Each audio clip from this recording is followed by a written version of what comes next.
Dis-moi, est-ce que tu as déjà passé plus de temps à préparer un projet qu'à le faire, à chercher la méthode parfaite, le meilleur matériel, au point de te sentir submergé, paralysé, devant cette montagne d'informations et de ne plus savoir par où commencer? Si oui, respire un bon coup et sache que tu n'es pas seul. Ce qui m'est arrivé à moi avec le dessin, le montage vidéo et finalement la natation, ça va certainement te parler.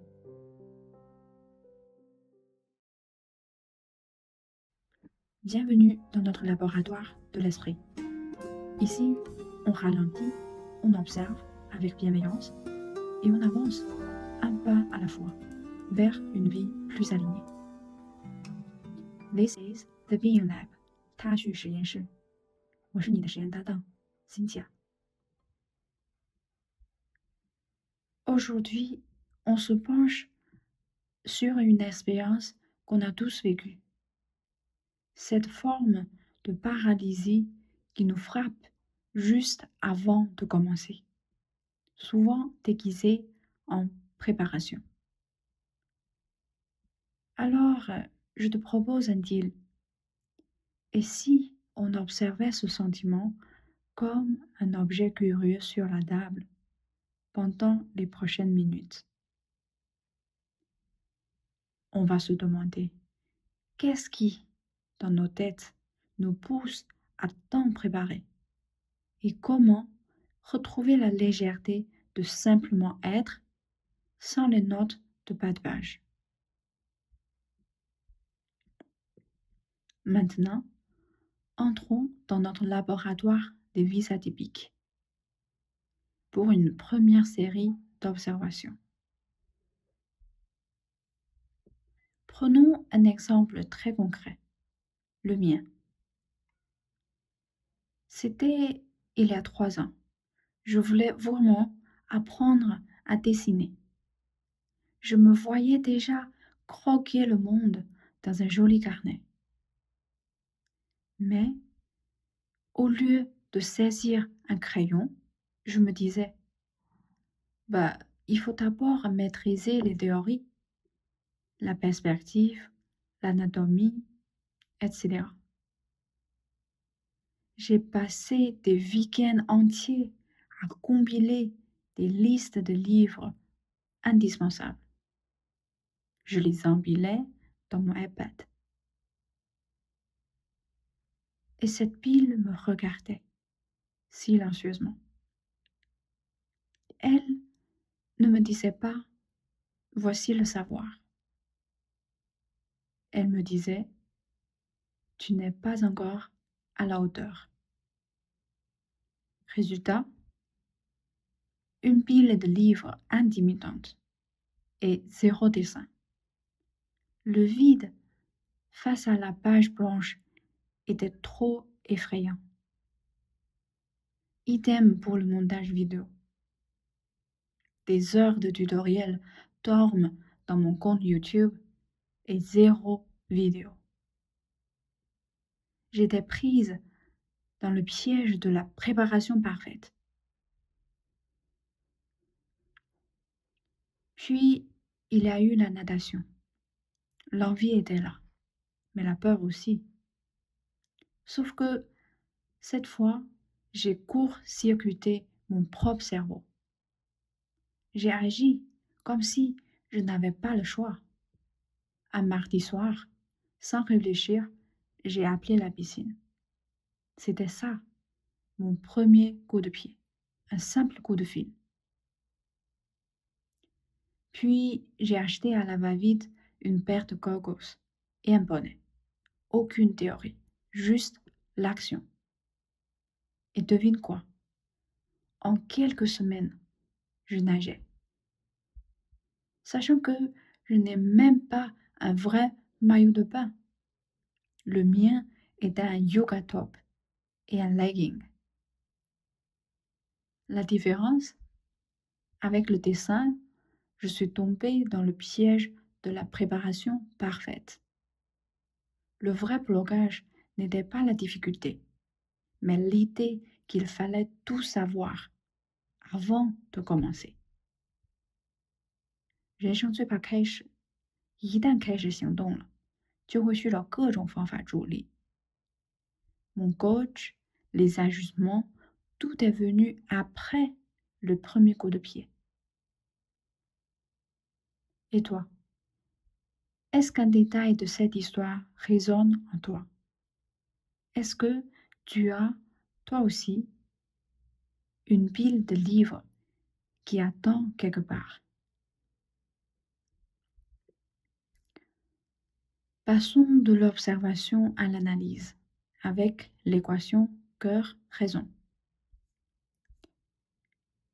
Alors, pourquoi sommes-nous si accros à la préparation? Décortiquons les mécanismes avec deux équations clés. Équation 1. L'illusion du contrôle. Se préparer à l'infini donne une sensation de contrôle face à l'inconnu. C'est une stratégie d'évitement déguisée. Notre cerveau préfère la souffrance familière de la planification à l'inconfort incertain de l'action. Daniel Kahneman, dans Thinking Fast and Slow, nous explique que notre système intuitif et rapide, est biaisé par l'aversion à la perte. La douleur potentielle d'un échec est psychologiquement 2 fois plus puissante que le plaisir d'un succès équivalent. 怕输就会紧张，我们的能量聚焦在避免失败上，心自然是紧的。En restant dans la préparation, on a l'impression de contrôler le résultat. Mais en réalité, on ne fait que différer le moment de vérité.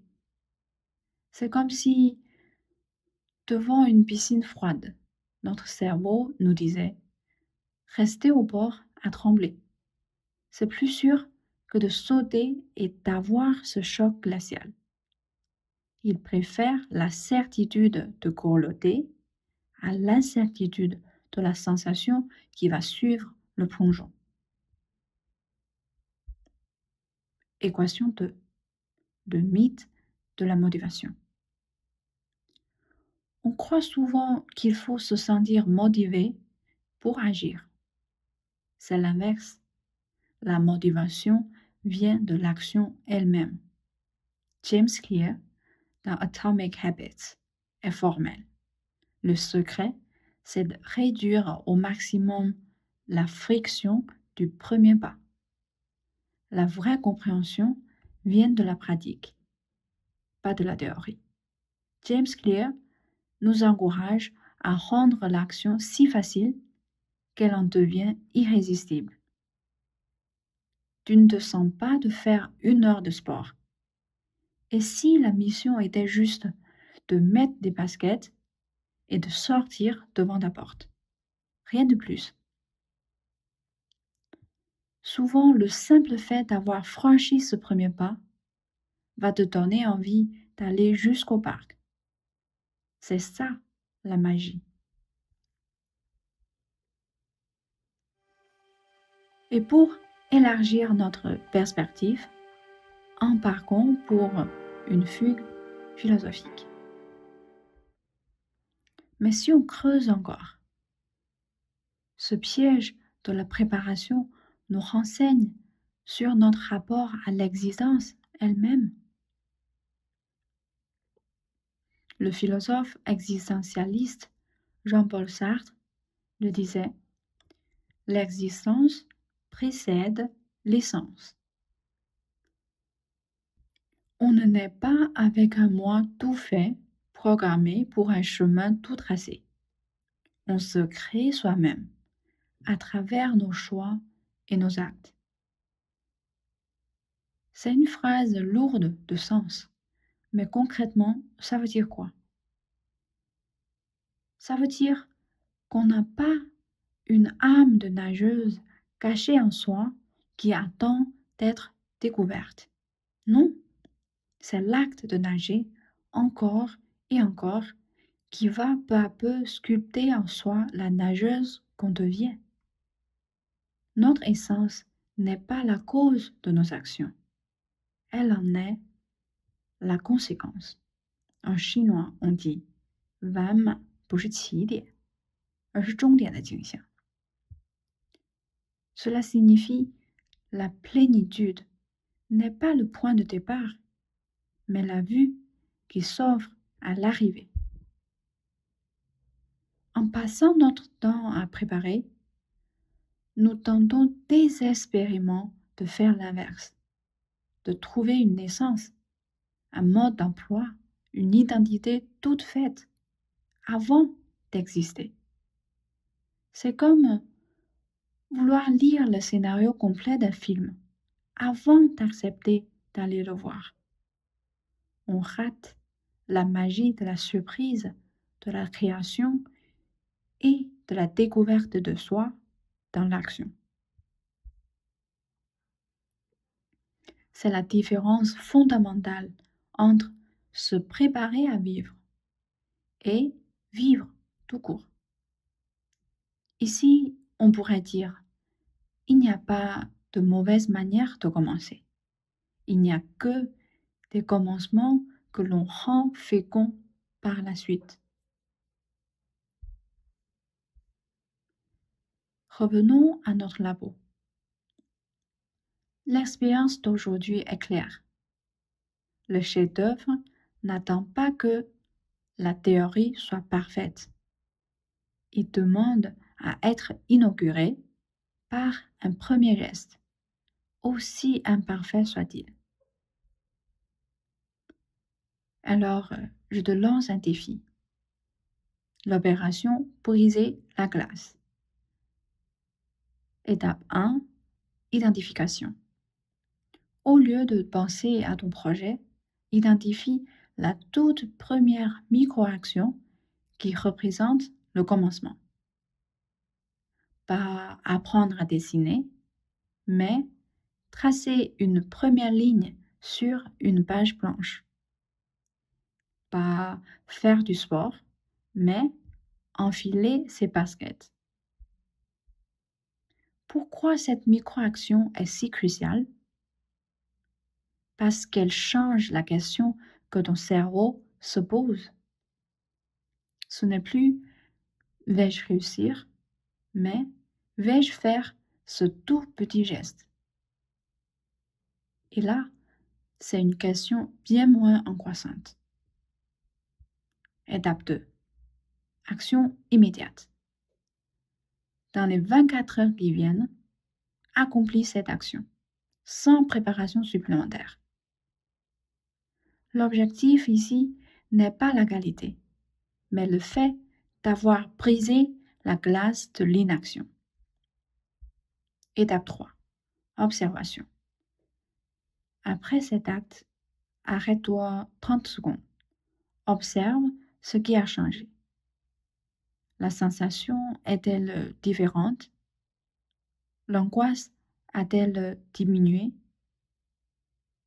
Prendre 30 secondes pour observer est capital. C'est le moment où tu ancres dans ton corps et ton esprit la preuve que l'action n'est pas mortelle et qu'elle apporte même un soulagement. C'est comme reprogrammer ton système nerveux. Partage ton geste de brisure de glace avec le hashtag DBL Opération Briser la glace. Parfois, une seule ligne sur une page blanche ouvre un univers. Et cet univers t'attend de l'autre côté de l'action. Le chef-d'œuvre n'apparaît pas dans l'esprit de l'artiste, il émerge sous ses mains par une série d'actions imparfaites. Merci d'avoir avancé d'un pas avec moi aujourd'hui. Je suis Cynthia et je te dis à très bientôt dans The Beyond Lab. 下次实验再见。